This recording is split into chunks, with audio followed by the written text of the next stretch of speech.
Find myself standing right in front of the Van Gogh Church. The Van Gogh Church is right over there. That's what you see. And hi, welcome back to LyfStyled. Let's talk about the 10 differences that you see between the wealthy mindset and the middle class mindset so that you can go into 2026 knowing that you can implement some of these mindset shifts. The gap that you see between the wealthy mindset and the mindset of the middle class isn't just about what you see in the bank balance. It actually is deeper than that. It's about the time, how the wealthy perceive time, opportunities, their risks, their costs, and everything that surrounds their lifestyle because they know that wealth actually supports the lifestyle that they want to live. So in this video, we will discuss these 10 differences that you can see, hoping that you are able to pick one or two of them to change your mindset so that you can start building your wealth so that you can have lifestyle and financial freedom. The wealthy approach money with more mental frameworks than the middle class ever do. The first mental framework that they use is to think in the long term versus how the middle class approaches this strategy. The middle class would rather think in the short term. Most of the middle class think in terms of the next month, the next paycheck, the next vacation. At most, the middle class will think about their money for the next coming year. They will know what is happening for the next coming year. Compared to the wealthy, they think about the long term, about the future, about building what will hold up from decades from now. They know that what they invest on today or what they put their mindset towards today will compound and build up so that they have more in the future, more of what will take care of them and their families. So the wealthy think in decades, not just months. They implement strategies that will pay off decades from now, not just today or in the next month or in the next week. They think about strategies and ways to multiply their wealth using some of the other methods that I will talk about in this video.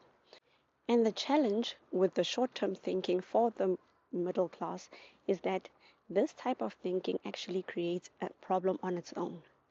Once the short term is over, you need to think of something else that will cover the next short term period. And so on and so on. Each time you have to think of something, and it destabilizes you and it destabilizes the wealth that you are actually trying to create because you're not thinking in the long term. The short term thinking focuses on comfort and asks, what feels good now? Compared to taking a bit of discomfort right now so that you can have a better life setup in the future. The second mindset is that the wealthy focus on buying assets that will bring them wealth versus upgrading their lifestyle. A wealthy person, above all else, will choose to buy equity in a business, will choose to invest in rental properties, or they will try to get their own business so that they can grow their wealth for future generations compared to what the middle class will do. The middle class often just buys the next comfort making item. That may be upgrading their car, moving to a bigger home, or simply spending on that next luxurious vacation that they will go to. And the challenge that this creates is that you buy the comfy lifestyle now, hoping that you will be able to buy the assets on a later time. But that sometime later never arrives because then you are stuck actually paying for those assets. You have lost the time that you need in order for that your money to actually compound, or the value that you've put into the assets that you bought would have actually compounded over that time. You are playing a catch-up game at that point. You have not built a stable set of assets in order for you to build your wealth. That kind of mindset actually creates a reward for right now, where you can spend the bonus that you just received on whatever is creating comfort for you right now. And you forget that it actually creates a treadmill effect where you constantly have to work so that you can keep up with the lifestyle that you have now created, and that you are more and more falling behind and trying to play catch up to people who have already invested in assets which are bringing them wealth. The third thing is that the wealthy actually focus on cash flow compared to an income. The wealthy will often focus on building cash flow versus what the middle class do, which is to focus on having a high income. A high income, job security, and they become comfortable. So that difference between cash flow and income is a big difference. Cash flow focuses on making your assets work for you. That way you can have passive income where the assets are generating income for you. Say, for example, you have stocks. If you have a business, of course, it's not that passive, but you still have a higher income, and you are more in control of the income that you generate versus somebody who is reliant on their job. With an income, the middle class fall into the trap of being comfortable. They don't buy any assets, which leads to them being financially reliant on their jobs for that financial security. It creates its own risk because now you have nothing else that you can fall back on if things don't go well. If your employer decides that they are restructuring for any reason and you end up without a job, you have nothing else to fall back on because you have relied so much on that job for your financial security. You haven't built any other assets that can generate wealth for you or generate some passive income for you, and it becomes a problem on its own. So try to change your mindset to focus more on assets that create cash flow for you and assets that you can rely on versus just focusing on your income. Don't get me wrong, the income is a good first step in order for you to actually gain access to those assets, because not having a job, you will also not have any access to those assets. But try to change your mindset from relying too much on your income and spending it all, thus living paycheck to paycheck.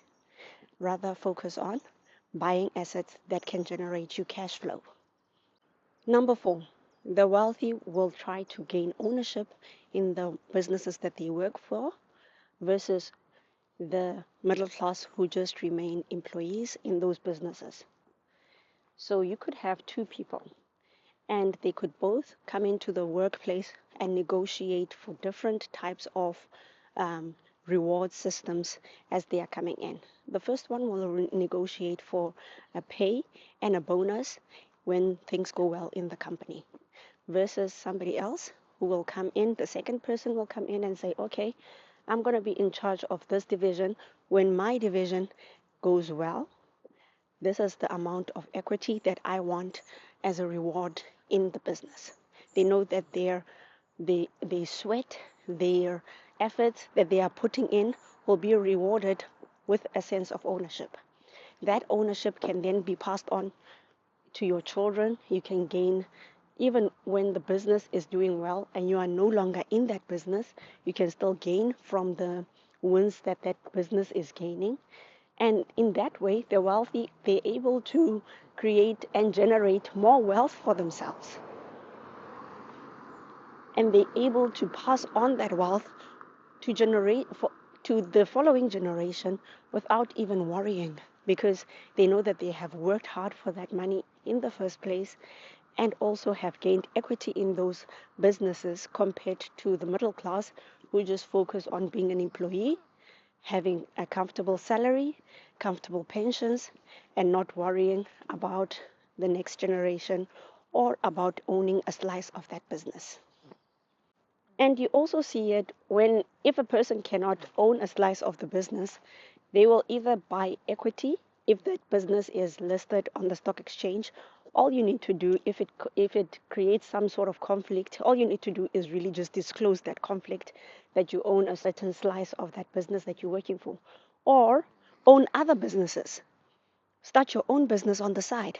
There's nothing wrong with creating a bit of room and margin for yourself as a safety net in case anything should happen to your job. Recently, I've been talking to a lot of my friends who are facing a lot of restructurings within their jobs. And it's not only here in the Netherlands, you also read about it in the news, the US. There's this wave of restructuring that is happening, and companies are saying that they are seeing benefits from using AI. How much of that is actually true? In some companies, it's visible. In some companies, you wonder, is it really true? But the fact is, companies are trying to cut down on their costs of hiring people to actually work for them, and they're using AI as a cover. Nonetheless, it's affecting you. So your job is not stable. Your job is not guaranteed at any point. And if you don't own any slice of that business, you are actually in danger because you could actually be retrenched, be reorganized, you lose your job, and then you still don't have anything to fall back on. So change your mindset going into 2026 and focus on owning more, getting more ownership of the businesses that you like, the businesses that you see will do good in the future. And if you take that mindset set when you are buying your equities or your shares in on the stock exchange, you will win and you will not go to bed um, with worry over how the markets are going to react in the next day.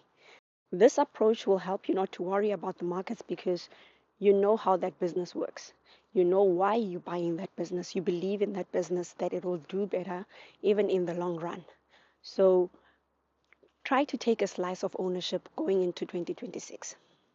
Number 5, the wealthy take calculated risks versus the middle class who will place their own comfort and stay in the safe zone above all else. Hear me out. When middle class people think about starting a business, they see how they're going to lose all that money. They don't see how they can leverage that business into um, creating real wealth for them in the long run. And they won't take any risks in actually betting on somebody else's risk. I mean, betting on somebody else's company, which will grow in the future and will benefit them. So they don't want to take any of those risks, and they don't want to also calculate how they can hedge against that risk so that that risk is not such a impactful one once that business is running. Compared to wealthy people, wealthy people will take that risk and they will try to make sure that they actually, hey, I just got disturbed by this nature inclusive building which takes the insects that are living in this area into account. So it is basically a building that has a bit of wood around it where the animals can come and live, the insects can come and live. I thought it's very interesting. The middle class will prioritize having comfort and being safe by not taking calculated risks. And that on its own creates its own sort of risk because then you are faced with stagnation and you don't grow in any way because those risks you don't ever have an opportunity to see the risks that you take pay off compared to the wealthy. The wealthy take calculated risks. And I say calculated risks because they also factor in that things could go wrong. When you start a business or when you invest early in a startup and things just don't go right. There's a lot of companies where the person wanted to start an app, register an app, or back in the day, a lot of people were registering websites and buying a whole lot of inventory, hoping that they will have things sorted out, and things just don't work out. There's a lot of businesses where people invest a lot in the startup and it just doesn't go as they had planned. But that's a risk that you calculated that I'll invest this much. And most of the time, when you're doing that, You're not putting all of your eggs in that basket, right? You have spread your investments. It's in the startup, it's in some shares in your portfolio that are giving you dividends, and in other things that you are interested in order to grow your wealth, be it your own skills that you could invest in and make sure that you are able to earn better in the future.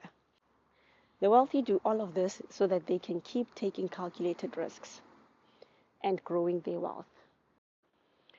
One other thing that I can relate to very well is how the wealthy learn for growth versus how the middle class people learn for credentials.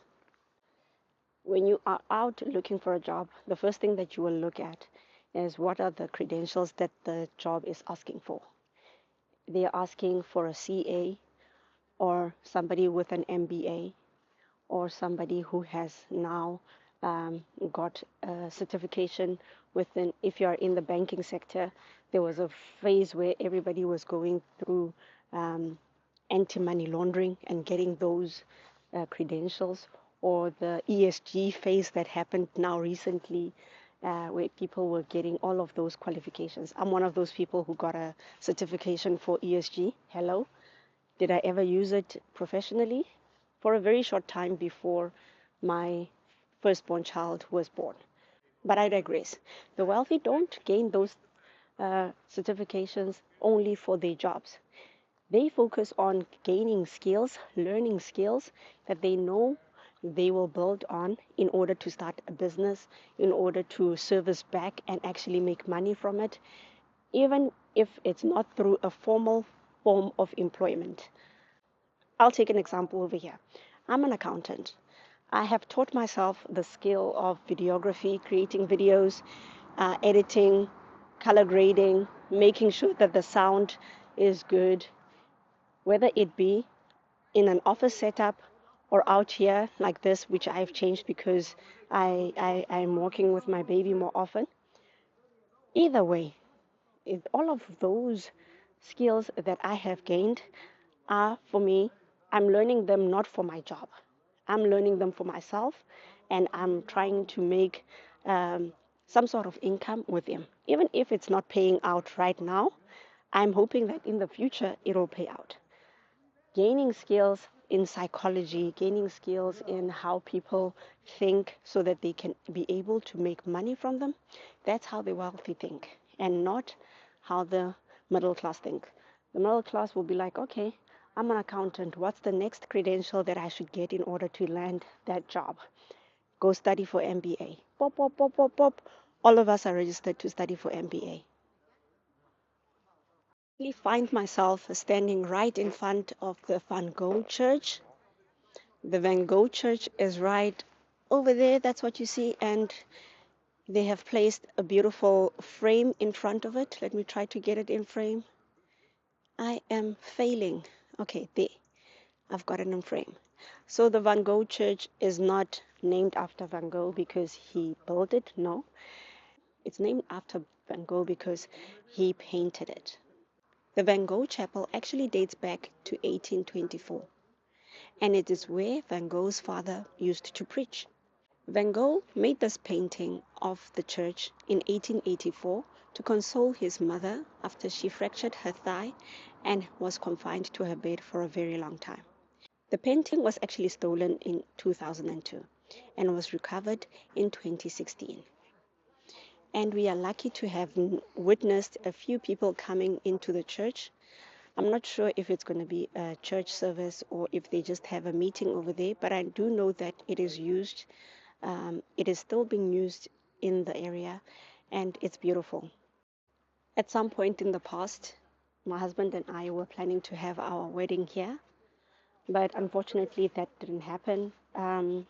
Family crises took over, and we had to cancel that wedding. It was just after we celebrated This was just after we celebrated our wedding in South Africa, the first wedding. The second wedding was going to be here. It's a beautiful church. I've been inside. It would have created a very cozy moment for the whole ceremony. Yeah, opportunity missed right there. Number 7, the wealthy focus on having money multipliers versus money spenders. Wealthy people focus on spending each and every excess dollar that they have on what I choose to call the money multipliers. These are assets that multiply their wealth, and they don't they don't focus on spending that much of their spare money on things that bring them comfort.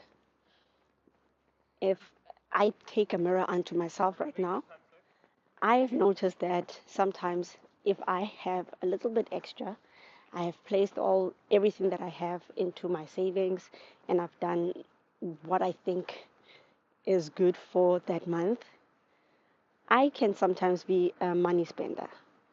I am your typical gadget girl, and September, November, December, October, those last 3 months are the worst when it comes to me spending on the things that I like. Just recently, I bought a whole lot of things for my recording, and because I felt I want to get back into it. And yes, I did the mistake of buying before actually setting up the whole process. But that's exactly the middle class mindset that I wish to get rid of. I want to spend more of my money on my money multipliers. I've already identified them.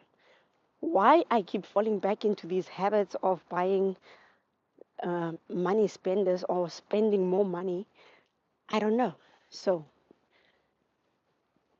the wealthy make sure that they spend every spare cent of that they have into money multipliers versus what the middle class do.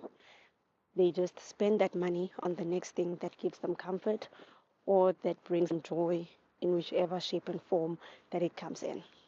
When you are thinking of the money multipliers and the money spenders, I am I am drawn to the time of the year when all of the spending happens. A lot of the spending happens now during the Christmas period, the Black Fridays, and all of that. Black Friday might have lost its luster compared to the years before, but a lot of people still spend during this period. And it's because a lot of people actually get their bonuses around this period, and the companies know. So, next time or right now during this period, try to think where you can spend on your money and it will be multiplied. Which equity can you buy? Which investment can you make that will multiply your money compared to just spending it and you never see it again? Or you buying something that will just become clutter in your house. Going into 2026, always look out for bargains of items that will multiply your money. You could be having that bonus and use it as a down payment for your first rental property. Or you could take that bonus and buy equipment like a 3D printer and start a 3D printing company or service that you can service the rest of the community that you have around you. Think about ways that you can grow your money instead of spending it all. So yesterday, it became dark very quickly. That's the disadvantages of autumn and winter. Um, so I went back home and I decided that I'll continue today. Where was I? Number 8. Wealthy people have networks and mentors versus what the middle class have. They focus more on having their social circles. Wealthy people focus more on their mentors and on having those networks that they know they can rely on in order to have knowledge that they cannot access themselves or knowledge that other people have basically gained through experience. When a wealthy person chooses a mentor, they're choosing that person because they know that person has achieved something and they want to achieve the same thing. So they will be learning exactly from somebody who has experience doing, let's say, for example, creating a business. If you want to create a business like Uber, the person who started Lyft would become a mentee and ask the person who started Uber to basically teach them how it was done. That's not how it happened, but I'm just using an example. So wealthy people really, really go out and look for mentors that they know they can rely on for advice, that they know are bringing in more experience than they have, and will basically level up their game in that way. They will leverage that connection in order to bring them more wealth, in order to give them more skills that they can't acquire by themselves. When somebody with a wealthy mindset chooses um, a traineeship type of program, they're choosing that program because they know the skills that they will gain from that particular program is something that will be very lucrative in the future. It is a skill that will be in demand. Not a lot of people have those skills, and therefore they will choose that particular skill set to have a circle of people who have that knowledge, or one mentor, or a network of people that they can basically talk to in order to gain those skills. Versus the middle class. Middle class people will have friends who are basically in the same level of knowledge, who are in the same situation as them. They form from the same environment, perhaps, and saying maybe they all grew up together. Nobody's bringing anything fresh to the circle, and in that way, if there's an opinion about something, then it all of a sudden becomes an echo chamber, and it looks like that opinion is actually the only way to go when you're thinking about situations from a group of friends. There's nobody bringing a different opinion, right? So one perspective just turns into the truth, basically. There's no opposing angle. Everything within that bubble is the same. So also, if you are not taking steps that will bring you forward in terms of wealth, there's nobody to oppose you, because this is all you know. This is the level of knowledge that you know. There's nobody there to bring you higher. So going into 2026, I would say that just try to get a mentor. It's not easy to get into those circles where the people are already wealthy. And if you are lucky enough to be in those circles, try to learn from them. Don't just end at a friendship level or at an acquaintance level. Really try to set up either monthly meetups with that person and show that you appreciate their input, show that you're taking notes, you are learning from them, showing them that what you said the last time, this is how I implemented it to make it work for me. It's really appreciated when somebody is giving you knowledge to show just how you are putting it in and that you value it. And it's not really about, it's not easy to find a gift for those people, right? Because a lot of times they have everything that they could want. But showing them appreciation, showing them that their legacy of knowledge will live on, just not from them and not only their children, but it will live on with other people as well, then it really, really encourages them to share their knowledge with you. So my advice is go look for a mentor. If you want to level up, look for a mentor, get into those socials, so get into those networks and try to gain a bit more. So at number 9, you'll find that the wealthy focus on having systems and automations so that they can leverage those, versus what the middle class do. Middle class truly believe in hard work and hard work alone. But something that the wealthy understand is that hard work alone can't really work for you because you're just one person, right? And in order to actually make true wealth, you need to leverage on systems that can run even when you are not working. Systems that run, for example, a business. System or automations that take care of things so that the mental load is taken off from you. You don't have to focus on that item anymore. Versus what the middle class does. The person will get a full education, yay, well done, and then they will only focus on hard work, 8 hours for an employer, and not have any other system that they can leverage in order to build their wealth. Going into 2026, try to automate any part of your life, even if it's not for business. If you are making supper every night, find a way to basically batch that supper so that you can give yourself time over the week to work on something else. That's the first thing that you can take care of, for example. And then if there's a business that you're thinking about doing, find ways within that entire system that you can leverage some things.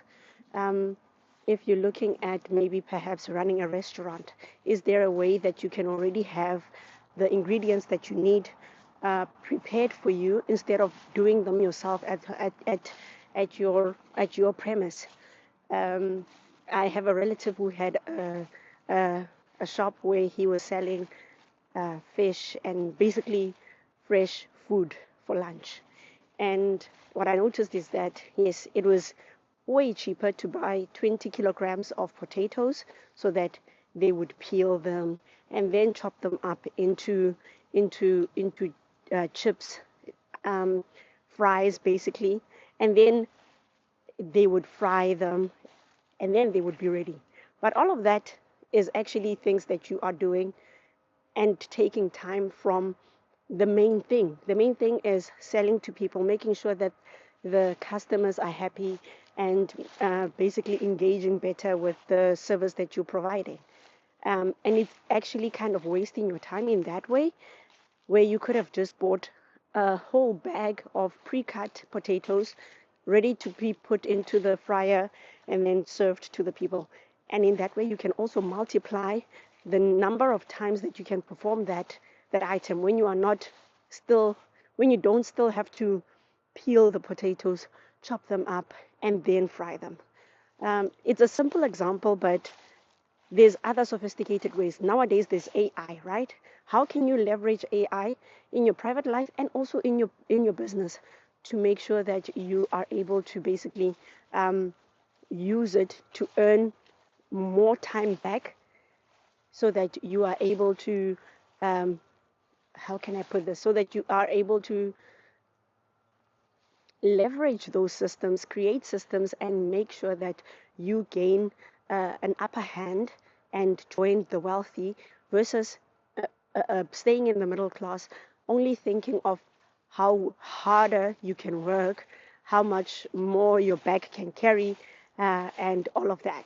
What the middle class does when they're only focusing on the hours that they can trade for the time that they have, the hours that they can trade in order to get a salary, they are actually limiting themselves. So you only have so many hours in a day, and you can only trade so much of that time. The rest, you still want to recover and basically recover so that you can feel healthy again in order to work again. Only focusing on the hours that you are trading disadvantages you. Create systems, leverage on other people, and make sure that you are actually starting a business rather than just focusing on the hours that you can provide.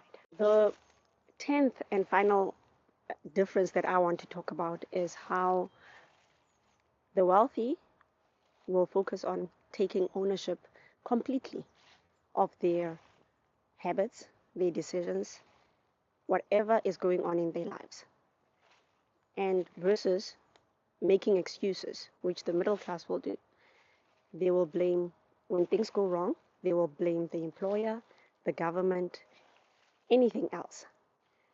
So this mindset, basically taking ownership of your entire life, knowing that whatever decision that you make will have a consequence, and therefore you become intentional in those decisions that you make. You wanted that outcome, and if it gives you an outcome that you didn't expect, you take responsibility in trying to figure out what went wrong, how can I fix it so that next time it doesn't happen.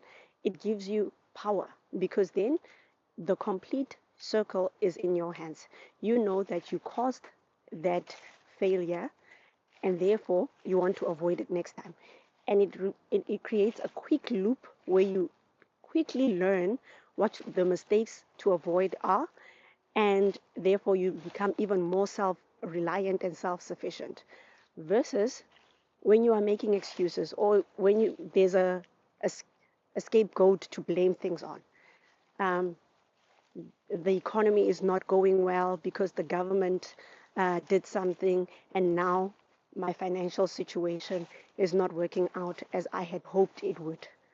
um, covid COVID-19 hit, businesses went down, and now I'm no longer able to uh, get back on my feet and get going with the financial aspirations that I had.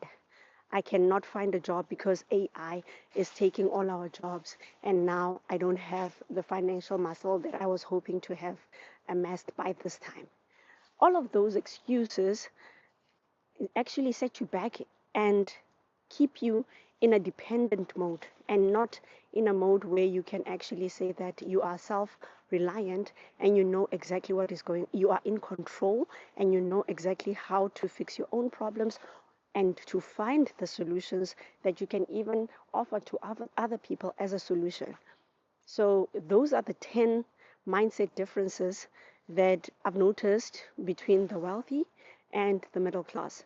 And I hope going into 2026, you will learn to take some of them, and it doesn't have to be all of them, some of them into 2026, and make sure that you come up on top and you become one of the wealthy. Thank you for tuning in. I'll see you on the next one.